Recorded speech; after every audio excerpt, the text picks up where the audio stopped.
Tonight, for the rundown, we go to Germany. Now, Germany just held elections, and the results have got people very worked up. You see, the AfD party, Alternative for Deutschland, came in second place in these elections, getting about 20% of the vote. And this is a bit shocking to many people because AfD is considered a far right and even extremist party. So naturally, there's quite a bit of worry about what's going to happen now that they're represented so much more strongly in the country. But let's back up a little bit. First, we have to go back to December, when Olaf Scholz and his party were unable to finalize the budget for the country, which resulted in a vote of no confidence in his government, and it collapsed, resulting in the need for these elections that were just held recently. The winners of this election were the CDU and CSU. So this is the Christian Democratic Union and the Christian Social Union, both center-right parties that have been well established and have been one of the largest parties in Germany for quite some time. Now, the CSU generally operates in the south of Germany in Bavaria, and the CDU operates in the other areas. And being that they're so similar in their platforms, they've just decided not to compete with each other in their respective territories and instead form one single block within the parliament. It's a parliament system too, so it gets complicated.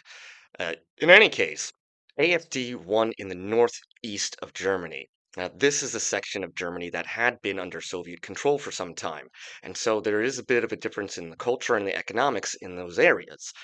Alternative for Deutschland, being very nativist and anti-immigration, is obviously gaining support there because of the economic depressions and disparities that they have with the rest of the country. So it's really not it's not unexpected that this nativist populist message would resonate with the people of that area, and that this is the reason for their strong resurgence. There is another part of this. Alternative for Deutschland is also winning in areas that the CDU and CSU normally win, most notably in certain small cities. But when you look at the map, you can see that there are areas now that are going to AfD that previously did not. Again, their 20% that they received this time is a big jump up from about the 12% they had in like the last elections. Being that they are considered an extremist party or far right, a lot of people are very worried about what this is going to mean. They're worried about the anti-immigration stance, that this is going to result in violence towards immigrants or immigrant communities. They're worried about sort of the specter of Nazism and what that was like for their country. And furthermore, there's the alternative for Deutschland is very controversial, and they're very antagonistic. So just to see them doing well is just put people off ease. Honestly, I don't really think it really changes anything right now because of what the Germans have. It's called the political firewall. And what this means is that since World War II, all the center parties kind of distance themselves from from the far right, and they don't really let them do anything. So even though these parliamentary seats have been won, because they're not in a majority, they're not going to be asked to be a part of any of the parliament's actions. They're not going to be made ministers of any departments and things like this. So effectively, they're just a voting bloc, and they do not have any control over the government itself or its day-to-day functioning. This could change in the future, though. If AfD continues to gain support, they may become the majority party. The majority party, the CDU CSU union, they only got 25%.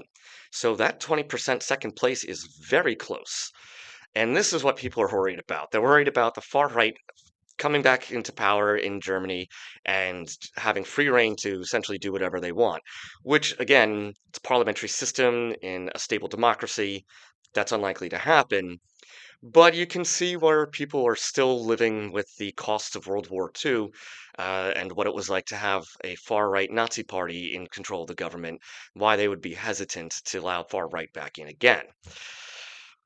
Well, We'll see what comes out of this. It might turn out that with the simple numbers that they have in parliament now, that they're going to be able to be influential, or that people are going to need to start working with them, breaking that firewall agreement. It's going to be interesting. Thanks for stopping by. Don't forget to subscribe.